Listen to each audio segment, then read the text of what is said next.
Welcome back, everyone. Have you ever heard of the prince who quietly challenged royal traditions and shaped Victorian society, despite battling a life-threatening condition from birth? In today's video, we're uncovering the captivating story of Prince Leopold George Duncan Albert. Born into Buckingham Palace under the watchful eye of Queen Victoria herself, Leopold's remarkable journey defied expectations and left a lasting mark on British history. Get ready to step inside a hidden chapter of the Victorian era that proves true courage can come in the most unexpected forms. Leopold George Duncan Albert was born on April 7, 1853, within the gilded walls of Buckingham Palace in London. He emerged as the eighth child and youngest son of Queen Victoria and Prince Albert of Saxe-Coburg and Gotha, a royal couple whose marriage had already altered the public's understanding of monarchy and domestic life. From his earliest hours, an air of watchful concern surrounded him. Attendants and physicians noticed that he bruised too easily, that small cuts took unnervingly long to clot. In that era, few people fully grasped the implications of hemophilia. Yet, for those intimately involved in the life of this newborn prince, it became painfully apparent that he carried a burden that would define his every moment. Surrounded by older siblings who ranged from the vivacious to the studious, Leopold soon revealed his own distinctive traits. He was quiet but acutely observant, demonstrating flashes of wit and curiosity that seemed incongruous with his fragile health. He spent the first few years of his life under the intensely protective gaze of Queen Victoria, who, already haunted by the possibility of losing loved ones, became even more anxious in the face of Leopold's disorder. The palace staff often told anecdotes about the Queen pacing the corridors whenever she heard Leopold cough or cry out. They described the hush that would descend whenever the boy sustained even the smallest injury. For a family that projected power across continents, this delicate child was a stark reminder that no throne, no matter how glorious, could conquer nature's hidden vulnerabilities. From the outset, his parents recognized that Leopold would never follow the same trajectory as his older brothers. He would never swing a sword in a cavalry regiment or embark on extended hunts. He would never dash headlong through the gardens, racing ponies or climbing tall trees as the others did. Prince Albert, a forward-thinking man with a deep faith in the merits of education and science, sought to give his son a world of ideas, since the world of physical exploits would remain largely off-limits. Thus, tutors began schooling Leopold at a young age, introducing him to various languages, mathematics, literature, and even the rudiments of natural science, though the sessions were punctuated by caution and watchfulness. If the child so much as showed signs of fatigue, lessons would pause. A minor paper cut or tumble off a chair might escalate into a minor crisis. In a grand palace known for strict protocol and daily routines, there remained an undercurrent of fear whenever the boy moved about. Early on, Leopold demonstrated a particular love of chess. At first, it was considered simply an indoor pastime, suitable for a prince who could not afford rougher pursuits. But as time went on, the tutors and staff realized that he had a natural flair for strategy. He visualized moves with uncanny clarity and anticipated his opponent's responses with almost professorial insight. This small detail, his interest in chess, would later serve as a metaphor for his life. Hemophilia forced him to consider multiple risks before making any move, even one as mundane as walking down the palace stairs. He had to plan his life steps with the same caution and strategic awareness he employed on the chessboard. By the time Leopold reached adolescence, he had spent more hours in parlors and libraries than most children his age could imagine.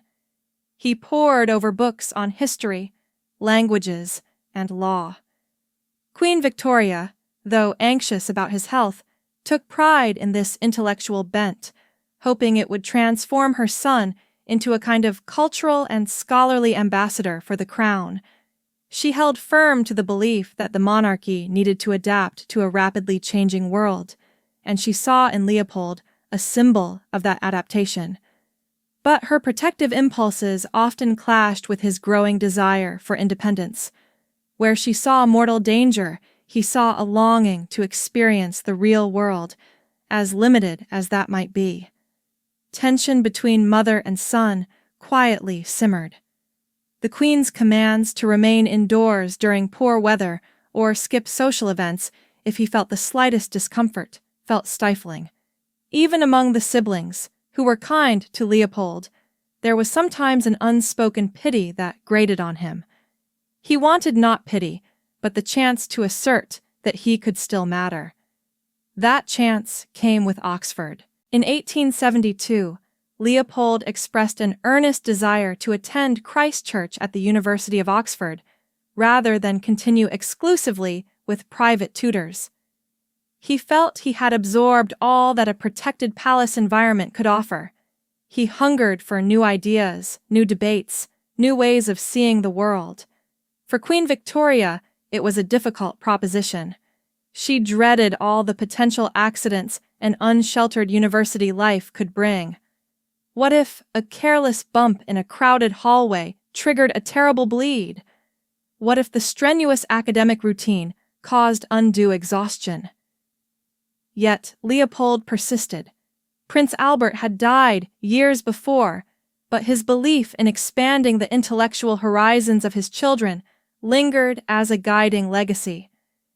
In the end, perhaps buoyed by the memory of her husband's progressive ideals, Victoria relented. She granted Leopold permission to become the first British prince to enroll in a full university course.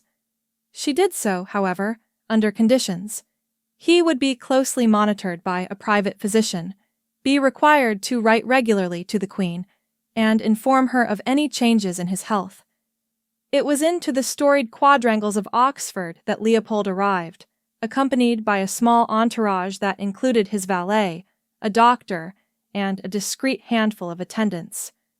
For many students, his presence was both awe-inspiring and a source of curiosity. Some expected a pampered, aloof royal who would skim through his studies. Others wondered if stories of his frailty had been exaggerated. Leopold surprised them by immersing himself wholly in the academic life. He chose to focus on history and law, devouring lectures on British constitutional development, European dynastic politics, and legal frameworks. He participated in the debates at the Oxford Union, though carefully, lest a shouting match or overly long session tire him out. Still, he displayed a remarkable capacity for intellectual engagement. He challenged his peers with well-researched arguments on everything from the role of monarchy in an age of increasing democracy to ethical questions surrounding Britain's colonial actions. Scholars like John Ruskin, who admired the confluence of royalty and scholarship, invited him for tea or walks, fascinated by his thoughtful perspective. Life at Oxford was not, however, a carefree idyll. Every so often, a minor accident or a bout of illness would confine Leopold to his rooms for days. Rumors would swirl around campus. The prince had cut himself shaving. The prince had caught a cold that escalated into concerning bleeding in his lungs. Each time, a hush fell over those who cared about him, uncertain whether he would make a full recovery. Yet each time, he returned to the lecture halls, paler perhaps, but with renewed determination.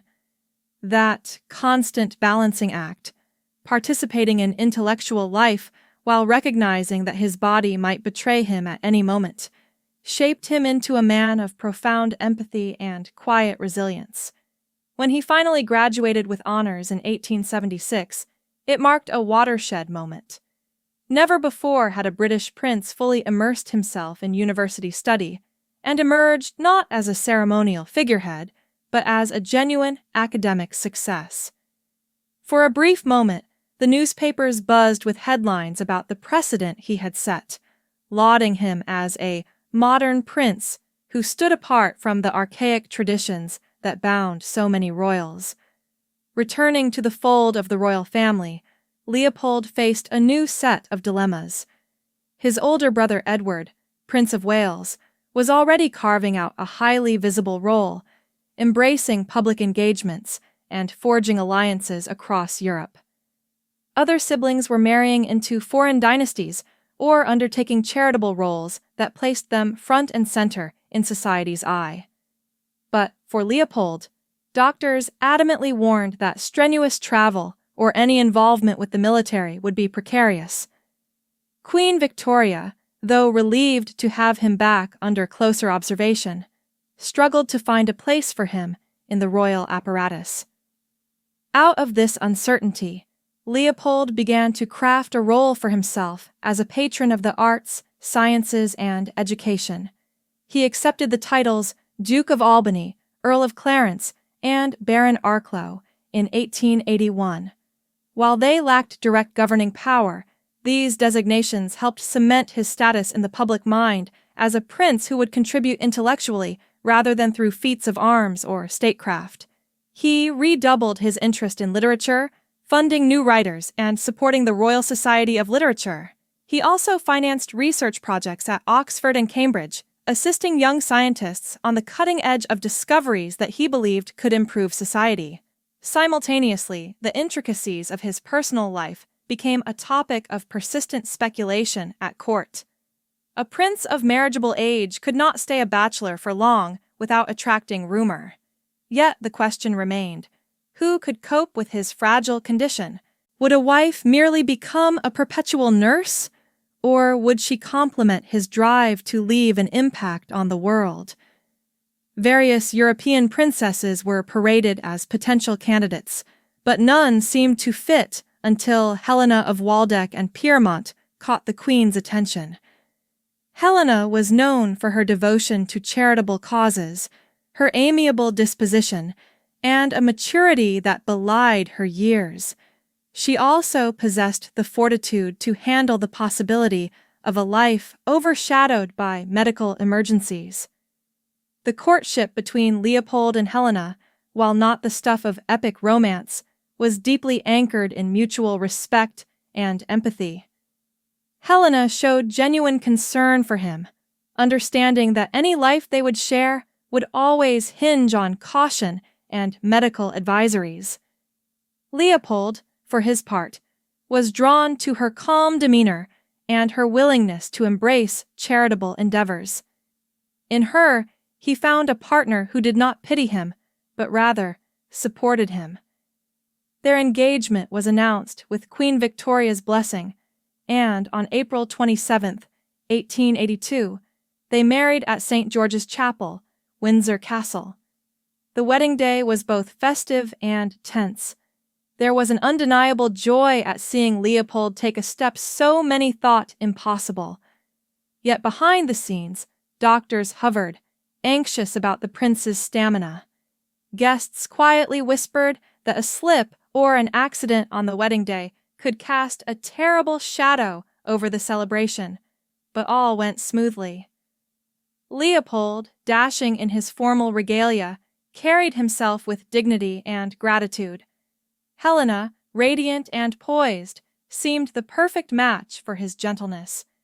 It was a smaller ceremony compared to some of the lavish royal weddings of the Victorian era, but what it lacked in spectacle, it made up for in an atmosphere of warm, heartfelt support. Within a year, Helena gave birth to their first child, a daughter named Alice. The arrival of this healthy baby reinforced Leopold's sense of hope. For him, fatherhood was a triumph. In passing life on to another generation, he had defied the grim predictions that hemophilia might prevent him from leading a relatively normal existence. Holding his daughter, he felt for once that destiny had offered him a bright reprieve. Marriage also brought its complications. For all Helena's devotion, Leopold's condition demanded vigilance, especially as he tried to fulfill his role as a royal representative at various events across Britain and Europe. He traveled under the watchful eye of both his spouse and his ever-present medical advisors, who would have to weigh every possible risk, from the type of carriage ride to the kind of accommodations required. Still, he did what he could to play his part in the monarchy's public life. He delivered speeches at academic gatherings, opened hospitals, and presented awards at literary salons.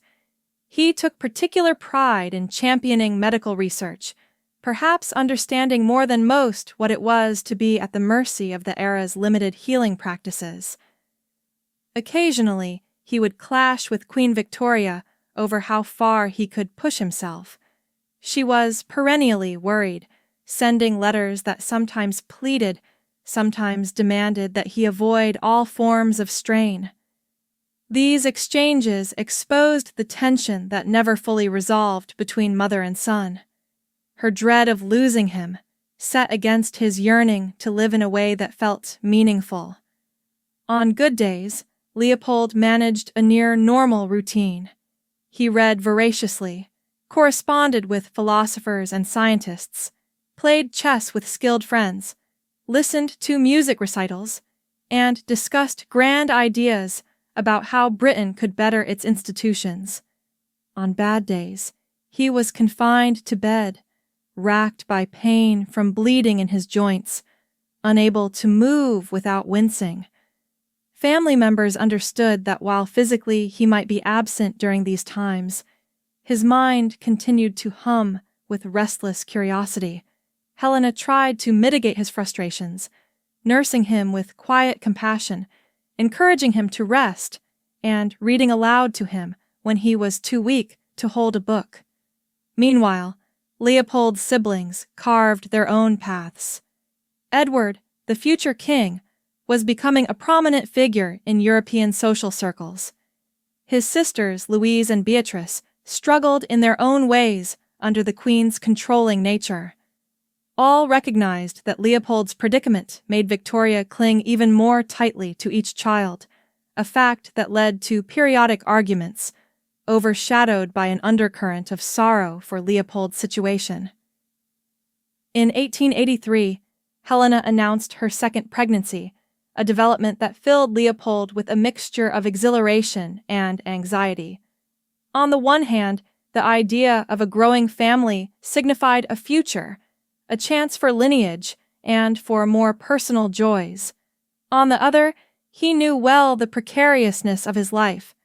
For hemophiliacs, even minor injuries could become catastrophic, and the concept of fathering more children was tinged with the hope he might see them grow up. As the months passed, doctors recommended that Leopold find a warmer climate to ease his joint pains and potentially reduce the likelihood of debilitating bleeding episodes.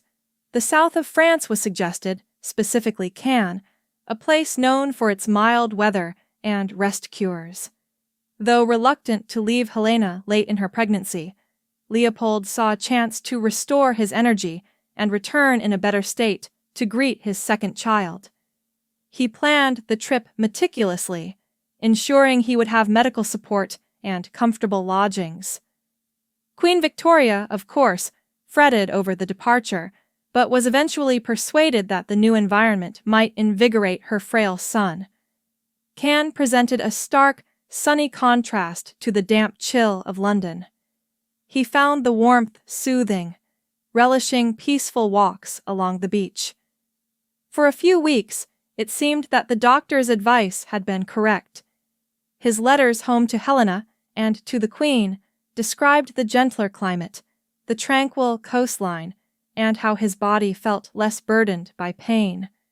Had fortune continued on that path, perhaps he would have returned to England rejuvenated. However, on March 27, 1884, disaster struck. At a local club, Leopold slipped on a staircase, injuring his knee. Initially, onlookers might have assumed it was a trivial accident, something that could happen to anyone. But in Leopold's case, the bleeding set in deeply and relentlessly. The next morning, at only 30 years old, he succumbed to complications from the hemorrhage. Word raced across Europe of the prince's untimely demise. In England, Queen Victoria learned of her son's death with an anguish few had ever witnessed. She had always anticipated the possibility that his frailty could lead to tragedy, but the stark finality of it was devastating. Helena, still pregnant, received the news under circumstances that magnified the heartbreak. She soon gave birth to a son, Charles Edward, who would never know his father. Within the royal family, grief intermingled with a cruel sense of inevitability.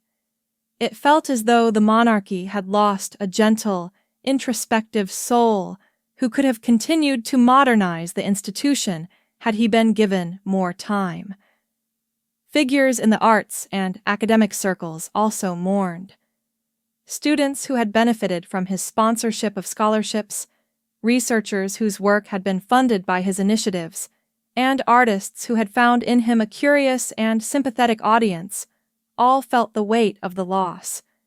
The public, too, reacted with sadness, touched by the idea of a prince who had tried, against the odds, to fulfill his duties without seeking pity. On English soil, Leopold's body was laid to rest at St.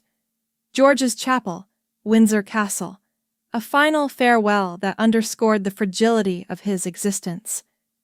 Queen Victoria's expressions of grief were profound, leading her to memorialize him in various ways, including commissioning busts and ensuring that the philanthropic endeavors he championed received ongoing support. In private correspondence, she revealed a mixture of sorrow and guilt, wondering if her relentless concern had both shielded and smothered him. Relatives who gathered during the funeral spoke in hushed tones about how odd and cruel it was that the very attempt to give him a reprieve in Cannes had led to the accident that claimed his life. Yet Leopold's influence persisted. The path he had trailblazed at Oxford did not vanish with him. In the generations that followed, British royalty grew more comfortable with higher education, embracing academic pursuits and forging ties with universities in a manner that felt almost natural. His daughter, Princess Alice, who would become the Countess of Athlone, lived a long and active life, carrying forth her father's dedication to charitable work and serving as a royal representative in various parts of the Commonwealth. She preserved memories of her father as a man of intellect and kind-hearted resolve. His son, Charles Edward, inherited the title Duke of Saxe-Coburg and Gotha, although future geopolitical turmoil, particularly during the World Wars, complicated his loyalties. Still, each child bore echoes of Leopold's ambitions, generosity, and complexities. Despite the sorrowful conclusion, Leopold's legacy among historians and biographers became that of a scholarly prince who offered a subtler version of heroism. In a period marked by bombast, when Victorian might was demonstrated through expansion and industrial achievement, he embodied a quieter spirit of curiosity and empathy. His letters and diaries, though never widely published, indicated an inner life marked by profound reflection on the tension between duty and personal freedom, between maternal devotion and the suffocation it sometimes wrought. Time and again, those who read his private writings noted his willingness to challenge orthodoxy, albeit in gentle ways, and his aspiration to contribute to Britain's evolution by endorsing new ideas and encouraging academic rigor. And that's the extraordinary life of Prince Leopold, a royal scholar whose quiet bravery reshaped how we view both monarchy and adversity. If you found his story as fascinating as we did, be sure to hit that like button and share this video with fellow history buffs. And don't forget, subscribe to our channel for more deep dives into the lesser-known corners of royal lore. Thank you so much for watching, and we'll see you in the next video, where we explore another intriguing piece of history that's sure to spark your curiosity.